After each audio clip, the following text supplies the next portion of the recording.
Maayong adlaw kaninyong tanan din ha. Hinaut po unta nga ang Ginoo magkauban kanunay kaninyo. Ako diri tungod sa kitugnaw giubo o gisipon ako. So I hope hinaut po unta nga mahuman ako ni nga dili ko ubhon og maayo. So aduna ko'y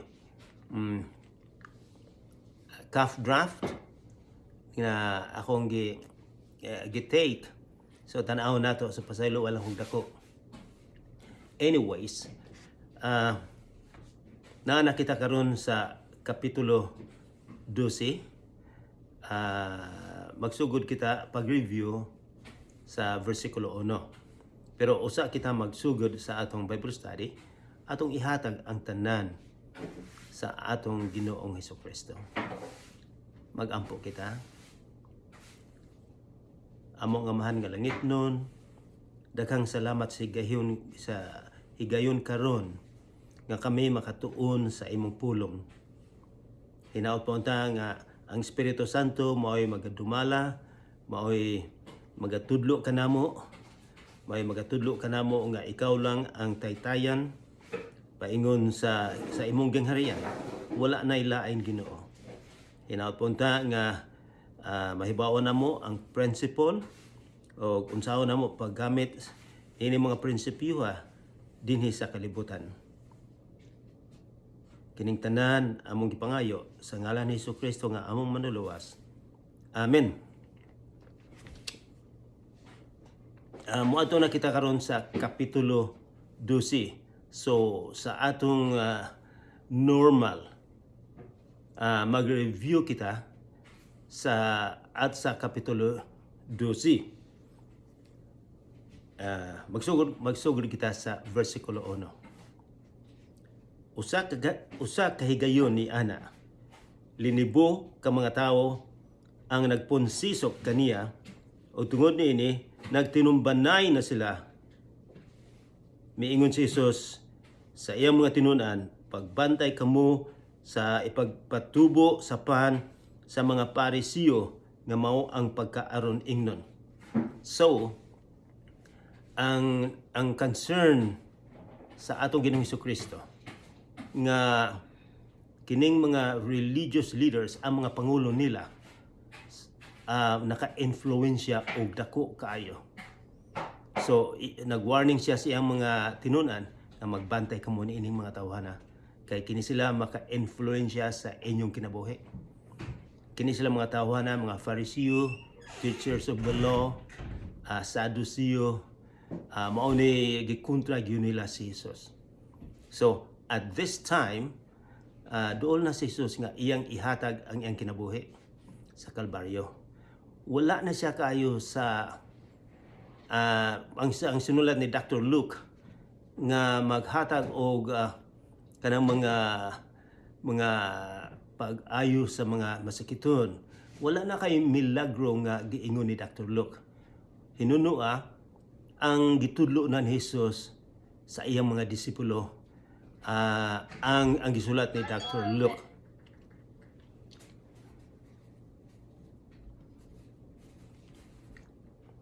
So nag-warning siya. May tungod ni ining mga influensyado kay mga taos, mga relihiyon dito sa Israel. Samtang nagtudlo sila, muadto kita sa versikulo 13. Unya, may usa ka tawo didto sa pondok nga miingon kaniya. Magtutudlo, sultihi ang akong igsuon nga bahinan ako niya sa katigayunan nga gibilin kanamo sa among amahan. So, kining tawhana gusto magpatabang ni Jesus nga murag unfair sa ilang kultura ang kamagulangan ang magbahin. Siguro ang paglantaw niya gamay lang ang iya. So, ikaw ako naka-experience yan, nakadungog og sitwasyon sa inyong pamilya nga mahitabo usab na. So, yun sa may sulti ni Jesus. Si Jesus mitubag kaniya, versikulo 14. Kinsa may naghatag kanako katungod sa paghusay o pagbahin-bahin sa katigayunan, tali kaninyong duha. Ingon siya, wala ko'y responsibilidad din ha. Apan, ang pinaka main topic karon ni Jesus sa iyang sermon may tungod sa ari-arian sa katigayunan. Iyang isulti karon kanato unsa may importante nga daghang kag katigayunan pero wala kay katigayunan sa Ginoo. Unsa may importante nga dato ka dinhi sa kalibutan pero pobre sa espirituhanon. So mao nay pinaka dakong picture karon sa atong pagtuon.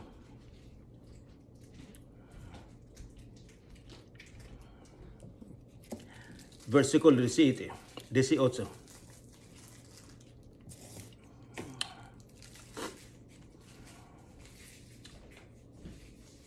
Versikulo 15. Og mipadayon si Jesus pagsulti kanilang tanan. Yan siya, pagbantay kamo og likayin ninyo ang bisan unsang kahakog. Kay ang tinuod nga kinabuhi sa tao wala diya sa mga butang nga iyang gihuptan or gihuptan bisan unsa pa siya kadato dinhi sa kalibutan. Yan yung verse, daghang words dinhi sa versikulo 15 na importante. Mingon siya, ang una, pagbantay. And then, mingon siya, likayi ninyo ang bisan unsang kahakog. Ug mingon siya, kay ang tinuod. So, naay tinuod, naay dili tinuod. Ang tinuod nga kinabuhi sa tao, wala diha sa mga butang nga iyang gikhuptan bisan unsa pa siya kadato. So mao na gyud ni Jesus, unsa may pinaka-importante gyud kanang mga katigayunan nimo o zero ka sa Panginoon.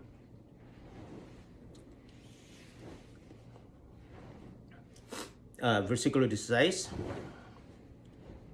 Unya misugilon si Jesus kanila ni ining sambingaya. So para maantigo silang tanan, para ang iyang punto masabtan nila, masabtan nato karon, naghatag siya gamayng istorya.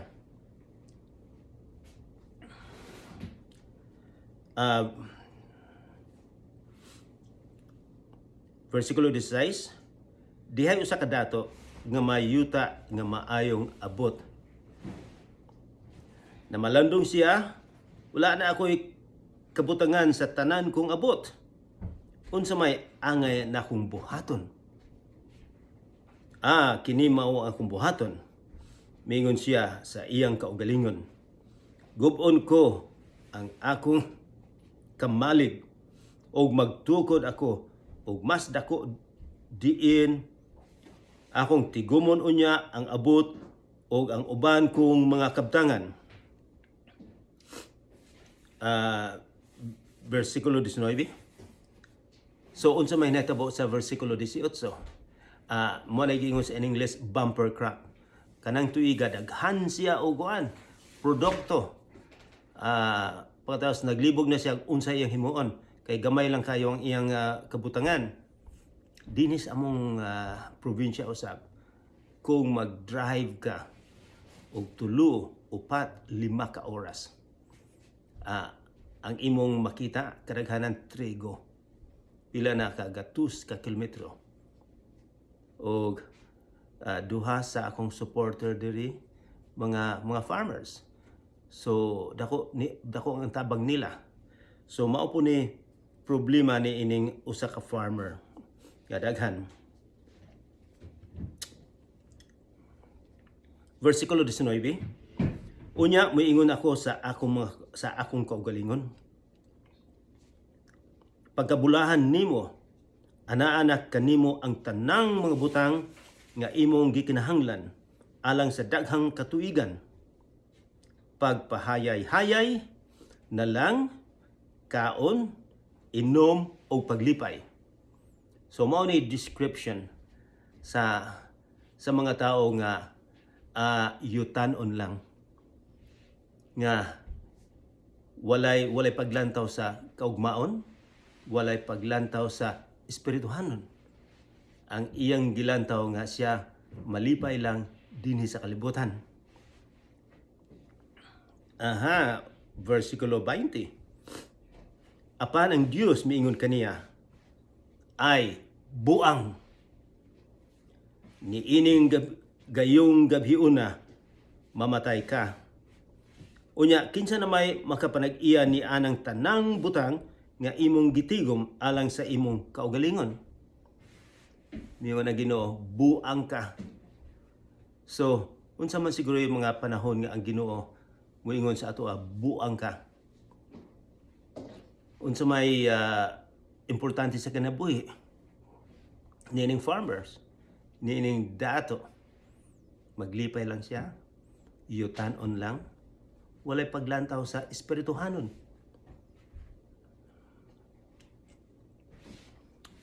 Versikulo 21. Og mitapos si Jesus pag-ingon, a conclusion.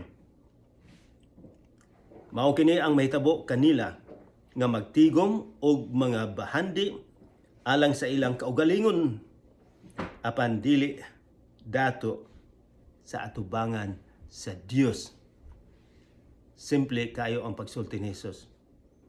Ang usa gusto ng mga material things, pero ang espirituhanon wala.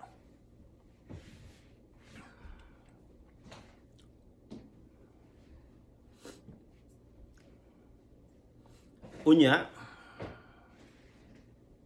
versikulo 22, unya miingon si Jesus sa iyang mga tinunan, mao kini ang hinungdan nga nag-ingon ako kaninyo, ayaw kamo kabalaka sa pagkaon nga inyong gikinahanglan, aron kamo mabuhi o mahitungod sa sapot nga inyong gikinahanglan alang sa inyong lawas.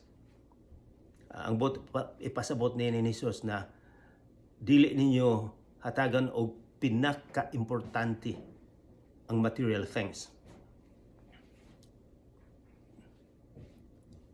Versikulo 23. Importante kayo ni. Kay ang kinabuhi mas mahinungdanon pa kaayo kaysa pagkaon ug ang lawas mas mahinungdanon pa kaayo kaysa sapot. Ning 23 versikulo siya ang kinabuhi mas mahinungdanon. Unsa man ang giingon ni Jesus nga kinabuhi? Kinabuhi ba dinhi sa physical o kinabuhi nga spiritual? Ang giingon ni Jesus ang kinabuhi nga espirituhanon.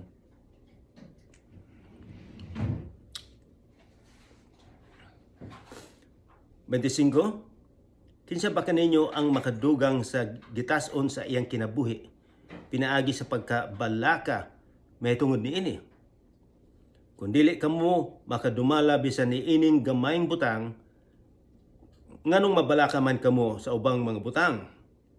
Versikulo 27, miingon siya, tan-awa giyon sa pagtubo sa mga ihalas nga mga kabulakan. Wala sila magbudlay o maghabol alang sa ilang kaugalingon, apan sultihan ko kamo nga bisan si Solomon nga dato na kaayo, walay sapot nga ingon katahum sa usa ka niining bulaka. 28. Kung gibistihan sa Dios ang mga sagbot nga karong adlawa, ania pa, apan ugma wala na kay isugnod man sa hurno, unsa pa kaayo kamo pagkadyutay sa inyong pagsalig. So nakita ni Jesus nga ang pagsalig sa iyang mga disipulo gamay lang kaayo. Dako usab ning principle sa ato nga sa bisan unsang butang musalig kita sa atong Ginoo.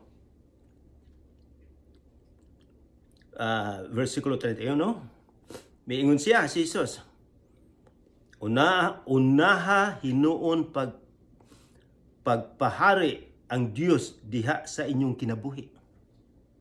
O magsangkap siya kaninyo ni ining mga butanga. Sa in English nga popular ni kayo sa mga tao nga nagtuon sa Biblia.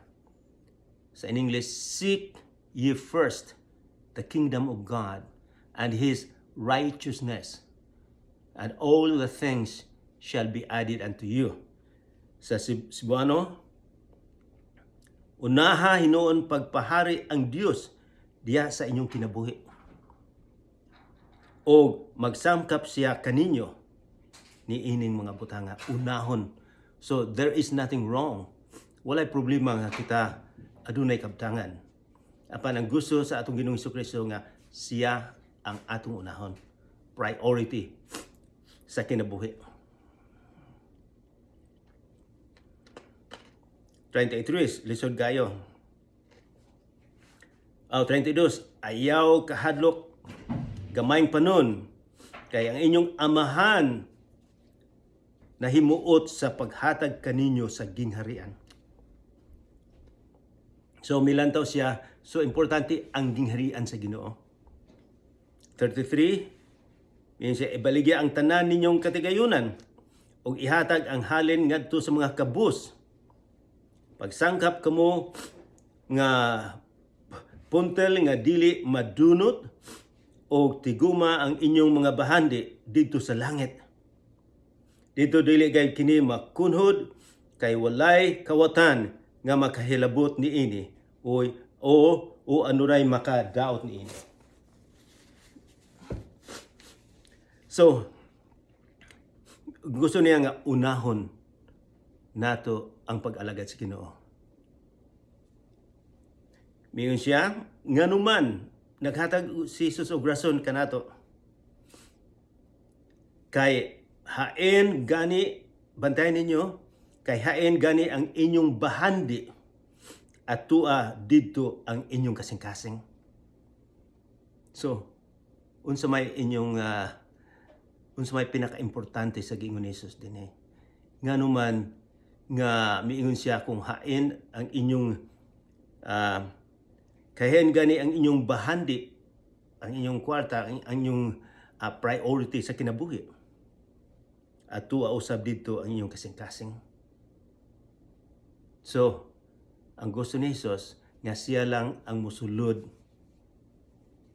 sa atong kasing-kasing. Dili ang bahandi. Kay ang bahandi dili ka makapili. Kay kung unahon nimong bahandi, wala ang Ginoo. Kung unahon nimo nga prioridad ang atong Ginoong Hesukristo, mudugang siya sa atong gikinahanglan.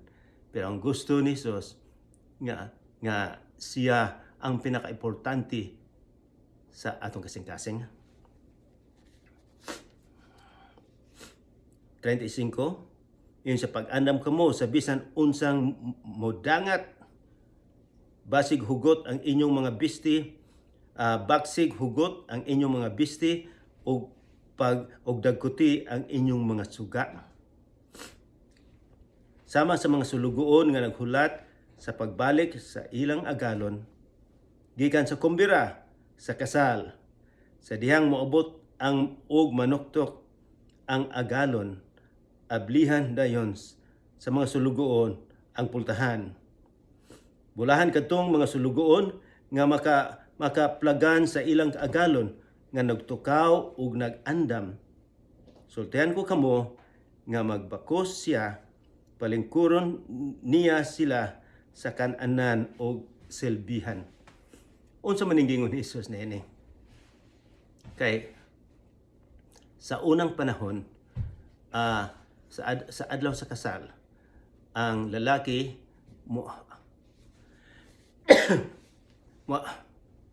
moadto dito sa balay sa babae. O ang ubang mga kinahanglan ang mga kauban sa babae mag-andam kayo. Wala kay balo o ang mabana moabot og gabi, moabot ang gabi, moabot sa adlaw. So, unsa may bot ipasabot ni Jesus niini? Nga katong wala nag-andam, dili makauban sa kasal. So, ang simple kung atong basahon ang New Testament nga ang atong Ginoong Hesukristo mobalik. Yun siya, mag-andam kamo. Kay wala man ta kay balog kanus Asya mobalik. So, ang gusto ni Jesus nga mag-andam gyud kita sa iyang pagbalik, nga kita malipay siya sa atong gibuhat.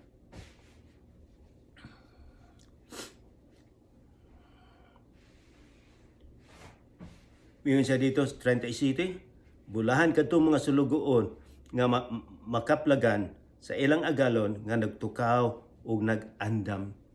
Mingon siya, bulahan katong mga tao, bulahan katong mga sumusunod ni Kristo nga nag-andam sa pagbalik niya.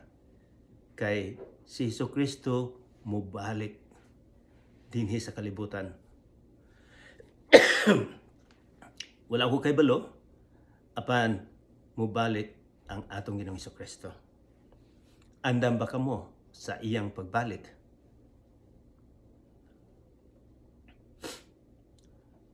Versikulo 39, og timani kini, kung nahibalo pa ang tagbalay kanus mo abot ang kawatan, dili gayud siya mutugot nga lungkabon sa kawatan ang iyang balay. Busa, kamu usab kinahanglan mag-andam kay ang anak sa tao moabot sa oras nga wala ninyo paabota. Ang anak sa tao mao si Jesus. Moabot siya mobalik nga wala ta kay balo. So kailang miingon siya mag-andam. Versikulo 41, unya miingon si Pedro, Ginoo, nagsugilon ka ba ni ining sambingaya alang kanamo? Alang kanamo lamang? O gitumong mo ba kini sa tanan? Ang maayo kayong pangutana ni Jesus. Maayo kayong pangutana ni Pedro. Sa ilahalang bani o kanatong tanan usab nga mag-andam. Kay usahay kung kita napuno sa mga material things nga mauray ambisyon nato. Dili kita makapreparar sa pagbalik sa atong Ginoong Jesucristo.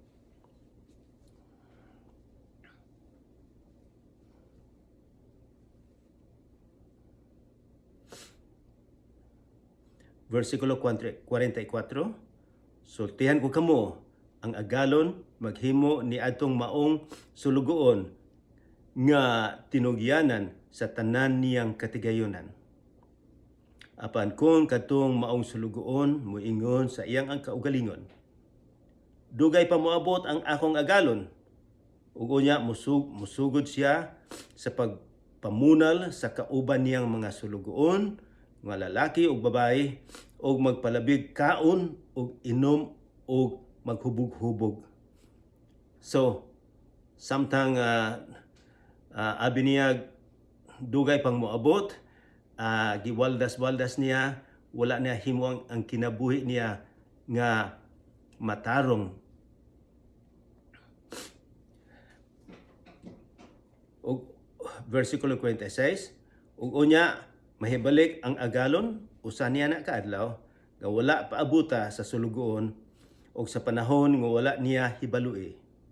Tagod-taguron siya sa iyang agalon og pahiugumon sa gidangatan sa ubang tampalasan nga mga sulugoon.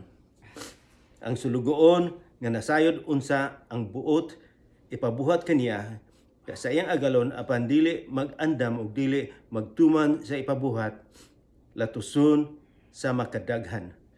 So unsa may ato makuha din may der pagibigay ng kuan cough syrup.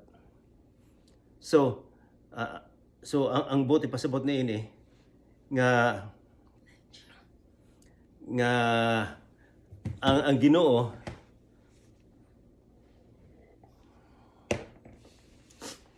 ang Ginoo makaingon kita nga ang Ginoo gugma dili kita niya ibutang sa kalaglagan. Apan usa ni sa mga information nga ang Ginoo katong mga tao nga dili mosunod kaniya nga giusikan ang panahon. Giusikan ang panahon nga gawaldas lang aduna gyud mahiaguman.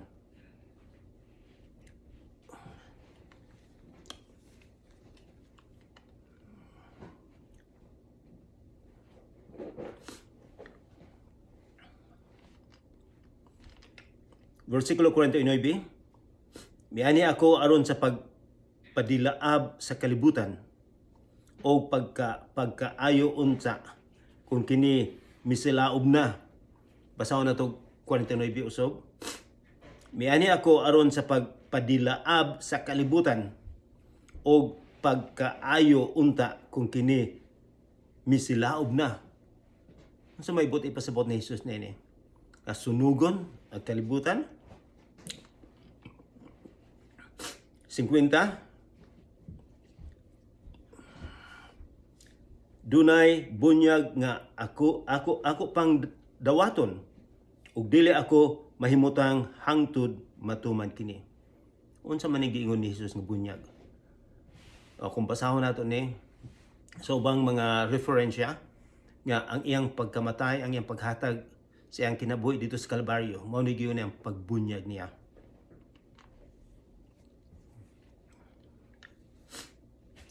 Versikulo 51, naghuna-una ba kamo na mianhi ako aron sa pagdalag pakigdait dinhi sa kalibutan?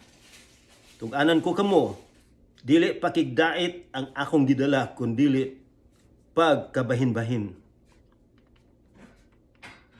Sukad karon ang usang kapanimalay nga may 5 kasakop mabahin, 3 batok sa duha, ang duha batok sa 3.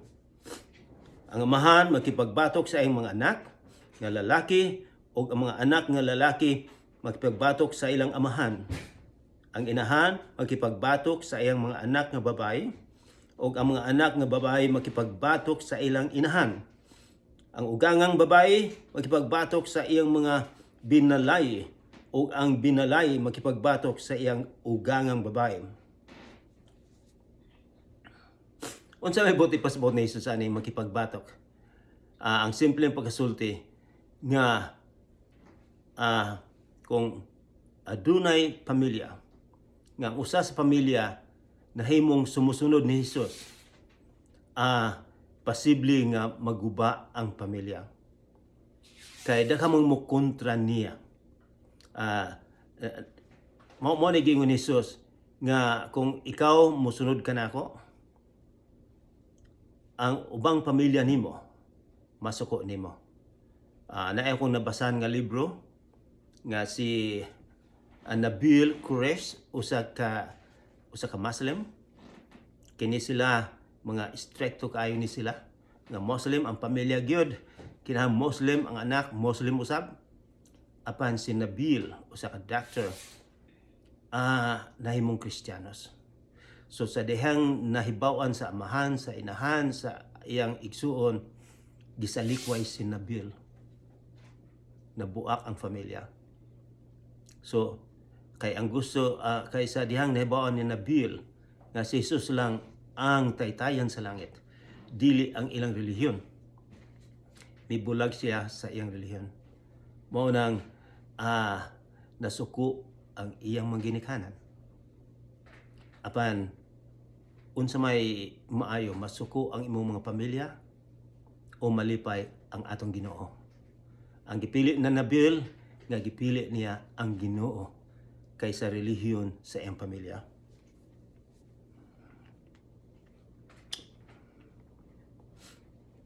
Og versikulo 54, mingon usab si Jesus sa mga tawo, inikakita ninyo og dag-om nga nagikan sa kasadpan. Mayon kamo muulan dili madugay og muulan gayod, og sa pagkamatngon ninyo sa hangin nga naghuros gikan sa habagatan, muingon kamo muinit karon og muinit gayod. Diri sa amo sa Canada, kung ang hangin gikan sa norte kabulon mi nga bugnaw, labi na kung tingtugnaw, mahibulon nami nga ang winter dool na kung kusog ang hangin nga gikan sa norte. Apan kung ang hangin gikan sa south, sa west, mudala nig init. So mao buti pasabot nga ang mga tao sa unang panahon nahibulo siya sa panahon kung unsa may tabo.